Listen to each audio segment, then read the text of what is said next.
Hello there, I'm Serhi, and today I wanted to show you how we could implement the newsfeed for Exalate. Well, rather, some sort of a decision log why Exalate is updating these or those fields. So here I've got two projects, AA and BB, very useful names.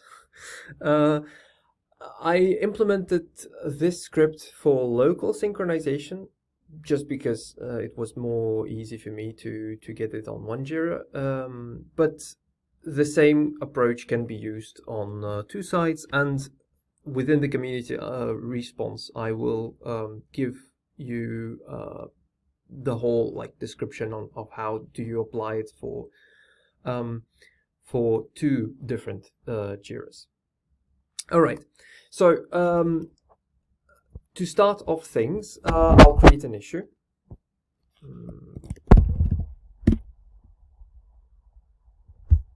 I should really say, whoa, yeah. And then here I'm exhalating it to A to B.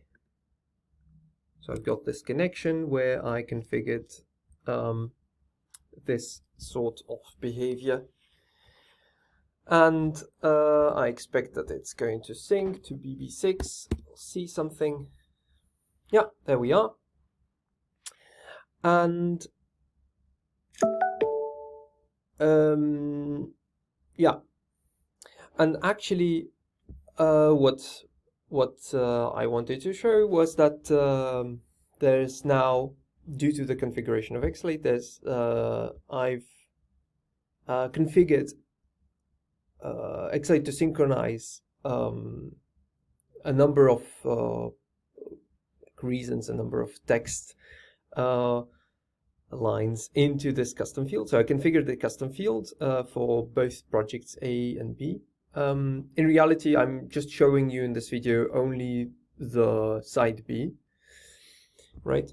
And then in this custom field, I configured Exalate to put the reasons for changing every single field.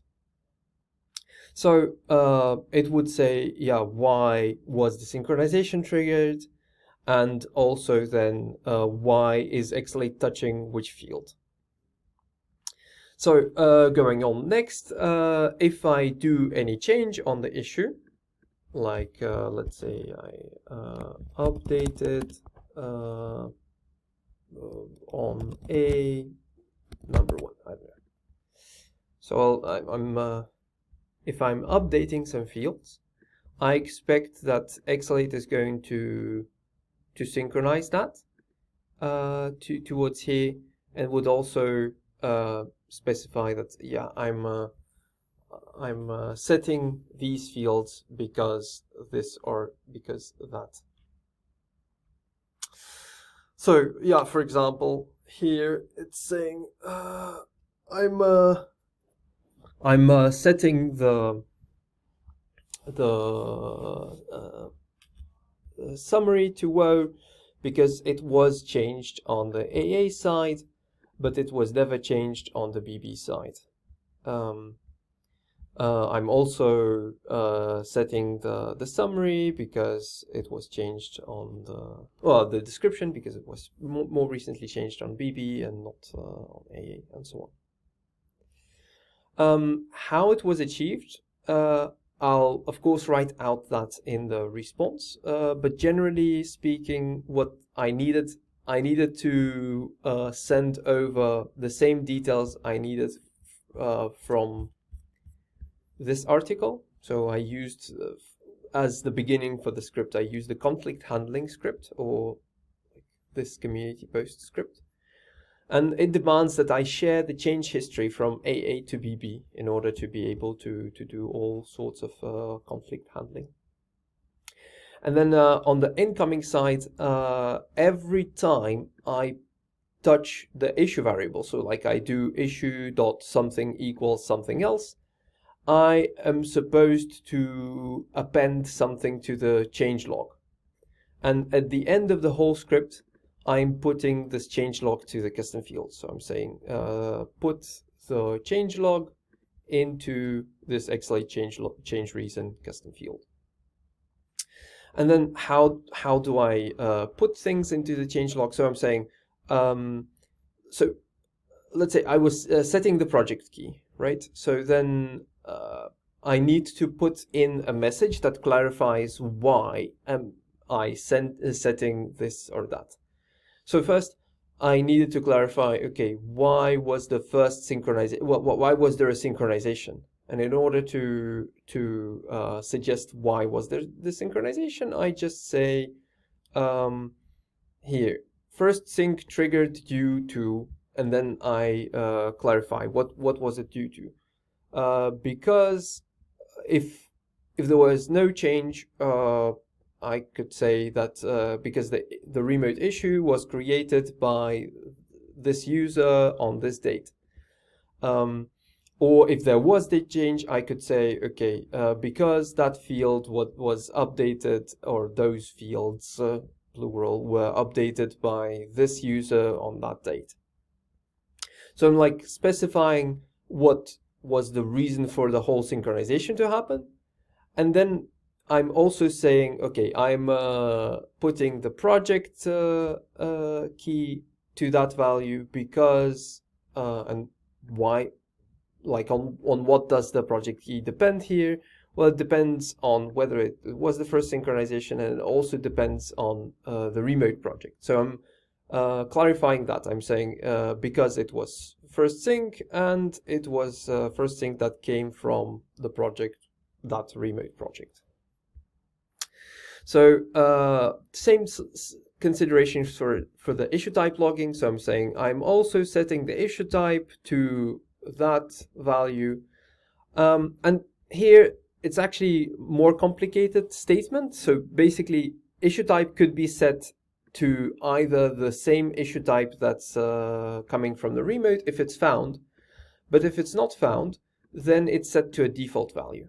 So then I'm also writing this out explicitly to the decision log. So I'm saying setting the issue type to this value because it's first sync coming from that project, and also because the same issue type, well, if I found the issue type, if this is not null, if I found the issue type in my local project, then I'm saying because I have the same issue type in this project, or otherwise I say I'm setting it because issue type is not found, so Exalate assigns a default issue type task. So like I'm trying to convert every line of configuration into some logging here, into this change log appending. And further on, so this was an example, how do I add the change logging for like lines like these, where I say the project key is set to this because of the if block. If I want to convert the change logs for comments, for instance, it's a bit more complicated. So I'm saying I want to add the change logs only if the comments were changed by the script, by this merge comments. And if they were, then I'm checking, okay, were there some removed comments? Yes, okay, so I would also log, there were some comments that were removed, so I'm also removing those comments. Next I'm checking also, were there some comments added? Yes, there were some comments added. They were added on the remote side by these users. So I'm also adding them to the issue. Same approach goes for the attachments.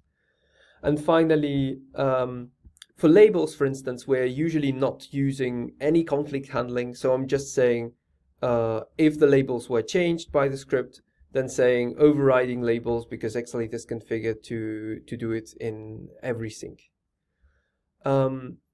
Why don't we see that line here? Because I wasn't changing the labels. So like the labels were no different. So then this if block didn't say true and didn't come into this body. Then for fields that are currently handled due to this community article, you have statements like these, like if the remote description is greater than the local description. So I modified a little bit the scripts from here. So they used to be like this. I'm saying if the remote field is greater than the local field. Here I modified it so that this remote and local, they contain not only the date, but they also contain who was the user who changed the field on the remote side most recently. And then what I'm saying is, so if the date of the change of description on the remote side is later than the date of the change of description on the local side, then I'd add a reason saying overwriting description because it either it's first sync and that there's no local value yet, or because it was changed by user more recently on remote side than on the local side. And same pattern applies to every other field. So like here, this if-else, this if-else block is no different from this if-else block. Well, currently not really no different. So the only difference there is just the field name. You can see here I'm saying if description date was more recently on remote, then I set the description and I also add the reason. And here as well, I'm saying if the summary date was more recent, I set the summary and I also put the reason in the change log. What I also didn't describe was this part. So since there is some if logic that says, okay, yeah, I'm only changing this field if that field was modified, I also wanted to have some way to troubleshoot this logic. So like I'm saying, Exalate is not modifying this field because it is not the first sync and it wasn't changed more recently on the remote side than on the local side. Something like this. So the same kind of logic applies for custom fields. So here I have the classification custom field, and I'm saying if it was modified more recently on the remote side than on the local side, then I'd add the logging overwriting classification because it either first sync or it was changed more recently and so on. So in the end, I've got the change log. Moreover, this change log is modified throughout history. So like you could see that 10 minutes ago, Exalate made some change, and like before those 10 minutes, the change reason was like this, and now the change reason is like this. So like Exalate applied the change with that reason. I hope you find this useful. I will post the scripts and adaptations to both the community articles shortly. Thank you for your attention. Good luck.